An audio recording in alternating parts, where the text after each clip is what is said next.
couple of minutes though before it. Okay, right. The meeting is being live streamed. Okay, good afternoon, everyone, and welcome to our April Lunch and Learn session. I hope everyone is well today. Does anyone need to make me aware of anything before we start our session? Anyone need any special requirements or anything today? No, all good. Excellent. No, that's fantastic. Thank you very much.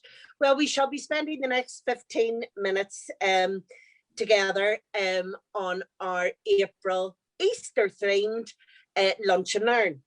So as you're all aware, the purpose of these monthly sessions are to increase awareness of diversity and inclusion throughout our organisation. So I just want to do a quick reminder of our big 5 goals in relation to diversity and inclusion. So the first one is all about education and making all our colleagues aware of our responsibilities and roles in relation to diversity and inclusion. The second one is culture, and that's all about creating an environment where people feel absolutely safe and respected in bringing them their true selves to work. The third one is about listening and learning from each other, and that's exactly what we are going to do today, listen and learn from each other. The fourth one is to have a bit of fun, which we are also going to do. And our fifth goal is about maintaining and improving, which of course we will be able to track as part of our view scores that we get twice a year.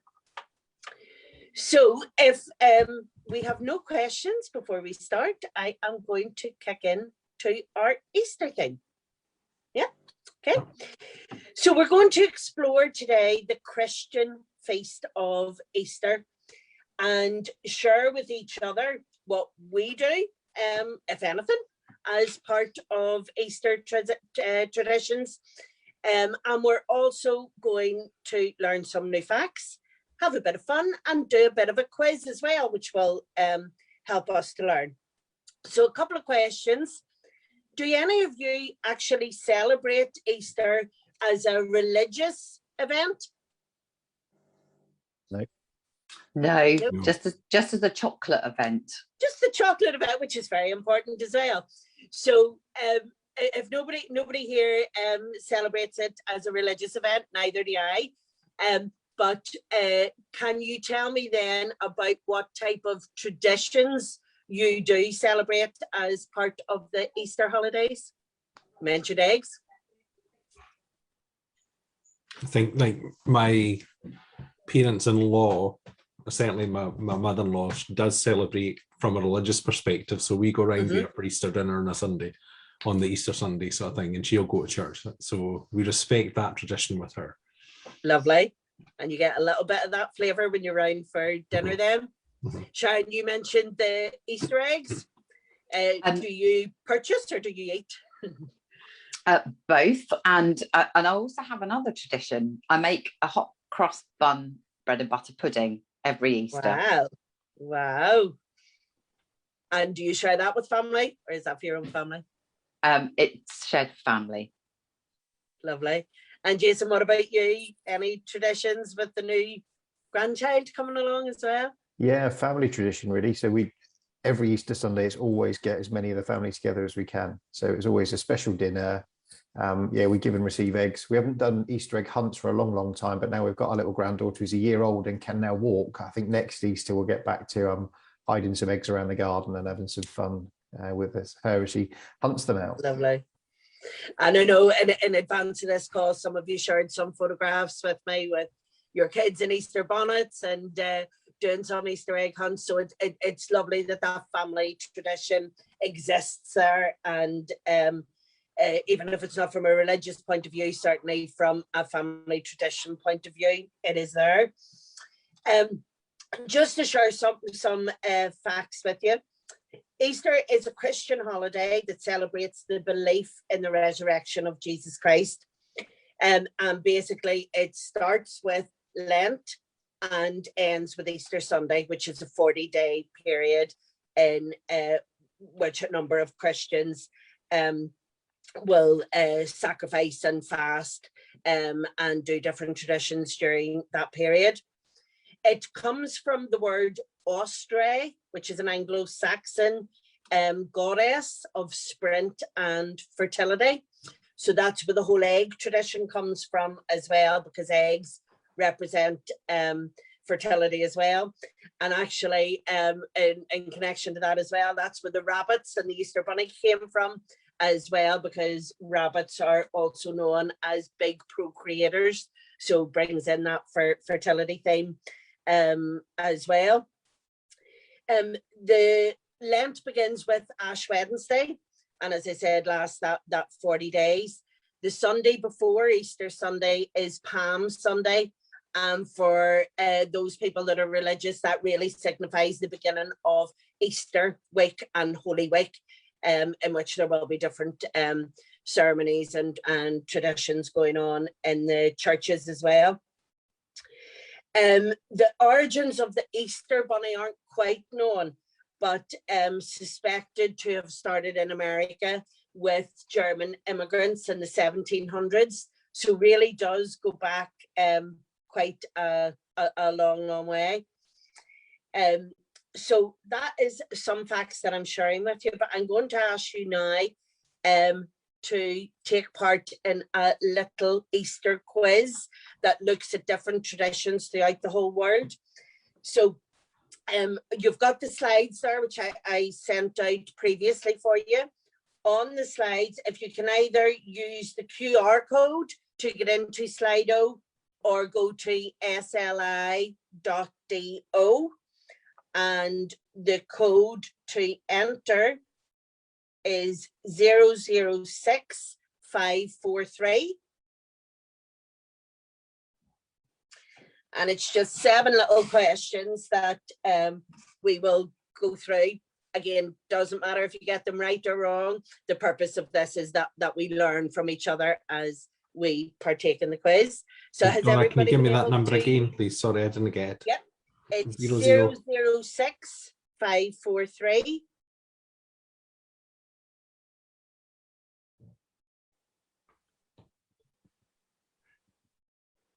Everyone been able to join there, okay? Not working Sharon, for me, you're Donna. just on mute. If you can pop off No, mute it's there. not working. It's not working. There's no active event right now, it says. Have you made the Let me event make live? sure I've put it live.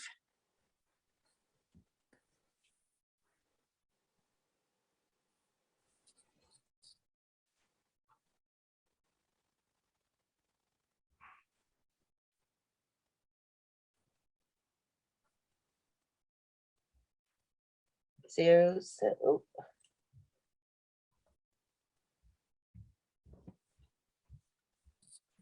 And it's, sorry, 066543.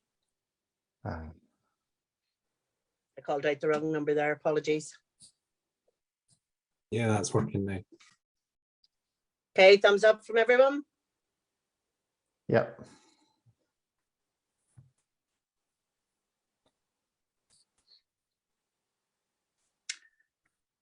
Sorry, 0. You're okay, take your time, Sharon, take your time.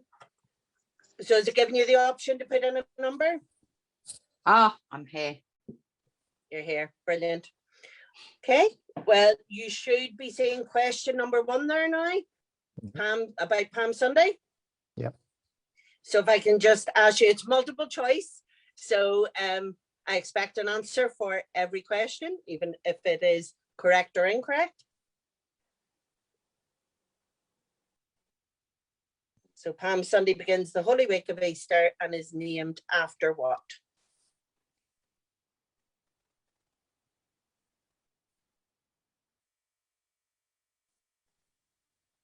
Okay, everyone answered? I was too slow. It says hurry up next time. Oh dear, that's not very patient. I'll go quicker next time. I'm poised and ready for question 2. Okay, well, the answer to question 1 is it represents Jesus entering Jerusalem and being worshipped with palm branches. So that's where the term Palm Sunday comes from. So we move on to question 2. What gamey dish is eaten during Lent and Easter in Canada? Ooh.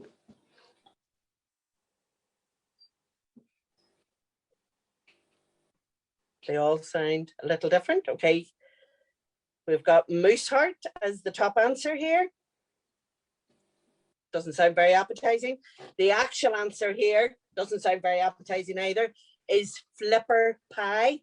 And the history of that is, since the 16th century, the Catholic Church has regarded seal meat as fish, and the seal flippers used in flipper pie are not the most appetizing parts of the seal, and actually were only originally eaten by the seal hunters family because they were unable to sell it because it was so unappetizing. But that's where the history of flipper pie comes from. So next question.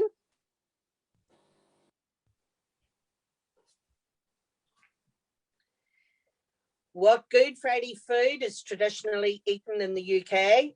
And Sharon, I'm sure you'll get this one right because you've already mentioned it. Absolutely. The answer there is hot cross buns. So hot cross buns, hot cross cake you make, but hot cross buns are made with spices that represent the burial spices used on Jesus. And they also have white crosses on the top of them as well. Okay, so our next question. Which country celebrates Easter with a dance of death? Gee whiz. No. A little bit morbid, isn't it? Okay, so people are going for Italy there. The actual answer is Spain. Hey! Oh, Spain, somebody right. got that as well. And it's actually called La Danza de la Muerte, traditionally performed after dusk on the Thursday before Easter. And adults and children alike dress up as skeletons, parade through the town, banging a drum and carrying candles. That's a tradition I wasn't aware of before. Next question then is, the Czech traditional berenik is a cake made in the shape of what? A lamb, a dove, a cross, or an egg? Ooh.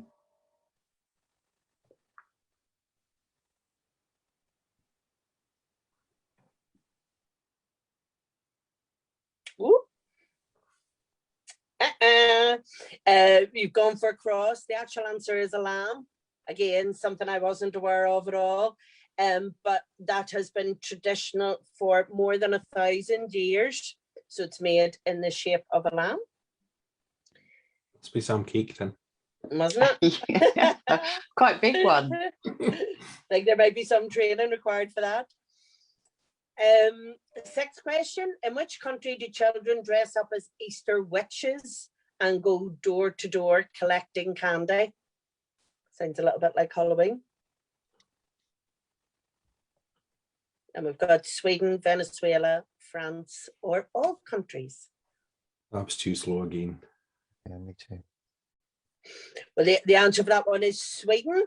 And this tradition, it's purely Easter is purely a secular holiday and nothing to do with Christianity in Sweden anymore.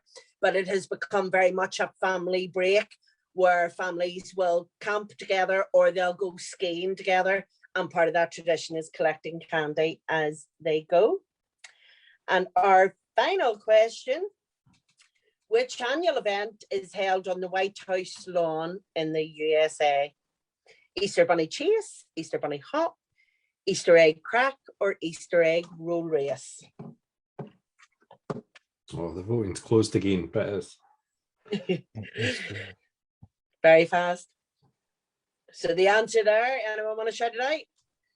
Easter egg roll race. Roll race, yeah, that's Correct. what I thought. It's a very publicised annual event that is normally televised as well. And it's all about pushing the eggs across the lawn using spoons. But it's a whole party event with live music performances, celebrities, lots of lovely food, etc. So I hope that has helped you learn some more Easter facts and you know more about Easter now than you did at the beginning. The last session that we're going to go on to then is crafting, and I am actually going to leave this for you to do afterwards.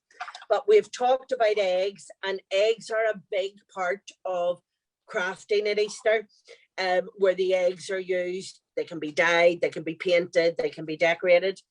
And what I am going to get you to try afterwards, and on the slide deck, I'll put a couple of YouTube videos that show you how to do it as well.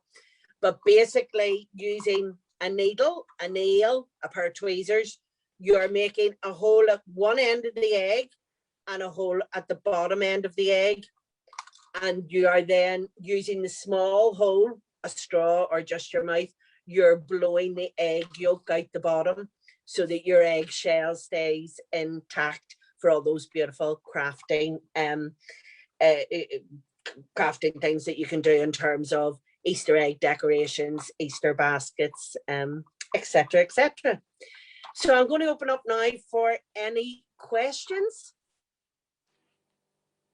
No, that's good. Informative. Enjoyed that. Thank you. Yeah, thank you.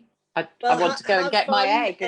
Have fun trying to blow the yolk out of your eggs. So we'll let you do that in the kitchen rather than at your desks. Yeah, got mine, Donna.